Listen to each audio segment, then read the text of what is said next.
Staying with the armed forces, they say some officers will face a military judicial panel over allegations of plotting to overthrow the government.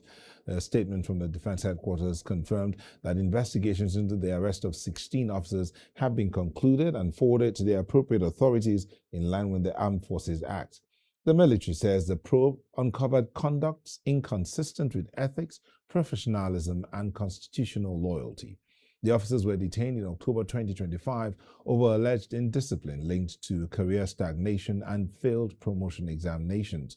Military authorities described the action as a disciplinary process aimed at preserving order and operational effectiveness amid renewed public debate following earlier denials of any coup threat.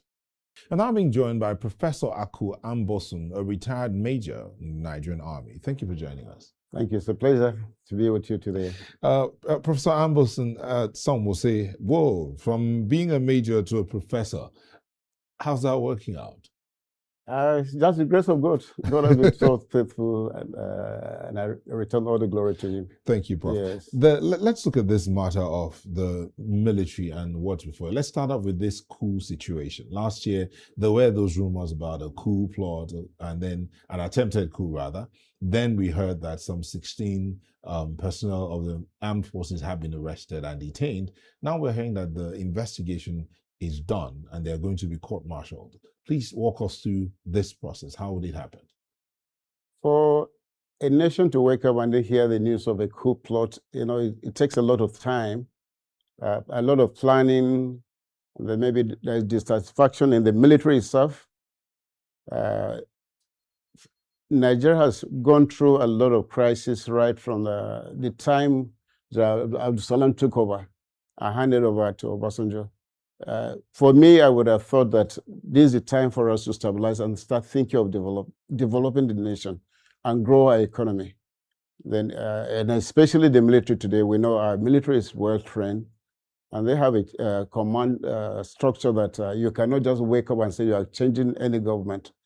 It can happen now, but I look at the whole thing is a sum total of the politics we're going through. Civilians look at the National Assembly, they're well paid, and then some areas, even teachers, they are complaining they are not paid. So maybe it's a sum total of all grumbling here and there, but it takes a long time for you to say, okay, military, we've been fighting insurgency for over 16 years, they're going to 17 years now. Look at the Nigerian Civil War was 3 years, but this one is taking us 16 years.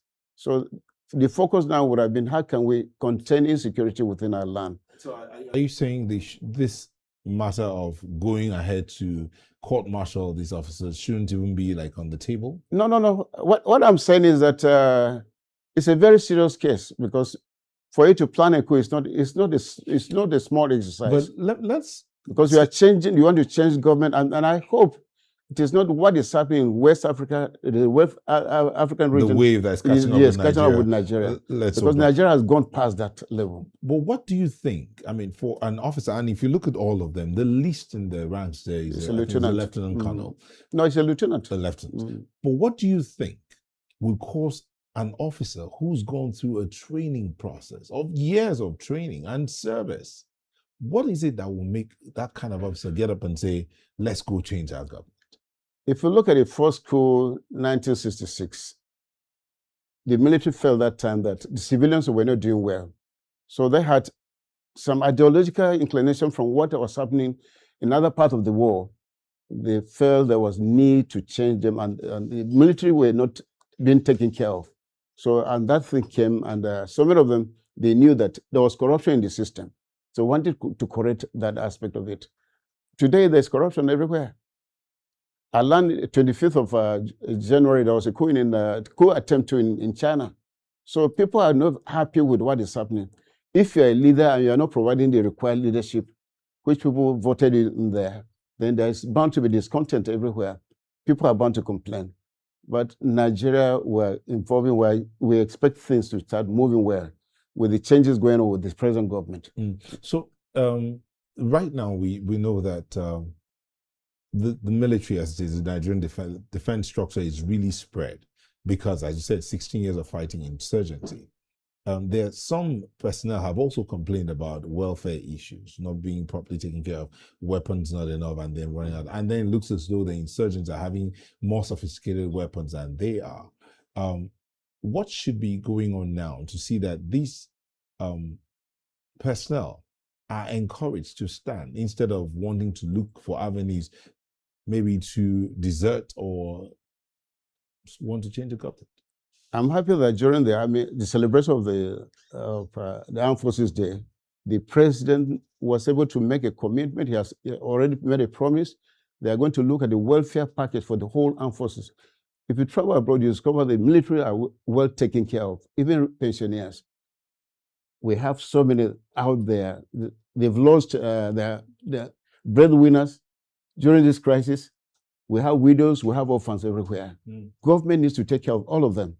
So I'm thinking that the whole thing is a military issue, and the media shouldn't even go in there, because it's going to take a long time. Court-martial cases, it has gone through a lot of investigation through the intelligence. You cannot just wake up and say some people planned to change government.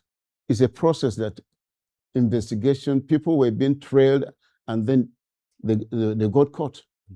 So we're lucky that they couldn't take place. Maybe it would have been bloody.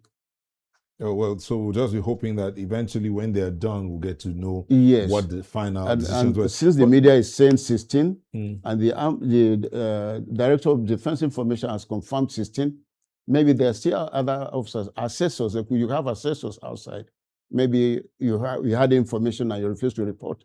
You can be an assessor to that case. So in the course of the course of investigation, this might happen. Yes. But let's before we'll let you go. The other bit is about what the military is even doing, saying that they're on the trail of notorious bandit leaders, and those ones have decided to also change their locations because they don't want to get arrested. Would you, in your opinion, how would you say the Nigerian defense structure has handled this whole insurgency matter now with banditry appearing to be spreading across the country? Banditry is spreading across because there are people that have sponsored, if people are sponsoring banditry, kidnapping everywhere, terrorism, by now government would have released their names and then arrested them. They are sponsors. You see bandits with better weapons than the military, then there is something wrong in that. It's a ground designed by some people, either politicians, just to create confusion in the nation. And this has taken too long. It is not wise to fight insurgency for 16 years. Though other countries have gone through the same thing. But we need to contend this as quickly as possible so that we are planning for election next year, 2027. So if it continues like that, there's going to be crisis everywhere. So our military is well trained. Yeah. I believe our military is well trained. What would you advise them to do to contain this real quick? They need to be well equipped.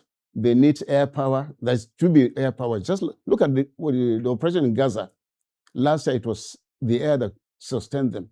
If you have a good air power, they should be able to go in and then do mopping up with. Nigeria has a good air power. We have air presence. We have drones. They need more. They need more. So some will say it's a question of the political will to execute the plans that are already on ground. There's political will, and then we have saboteurs too. Government needs to check. There are people who, even in operation, they can support. They can create confusion during the operation. They leak information to the enemy, and that can delay the operation. So we need to check even those who are serving. There are people who are not ready to ensure war. You know, war is a business. Globally, it's a business. Yeah. You make money in war. So we have to contend that aspect. Some people don't want this crisis to stop because they're making money from it. All right. Thank you so much. We've been speaking with Professor Coup Amboson, a retired major of the Nigerian Army. Thank you for coming in. It's a pleasure. Thank you. Thank you so much.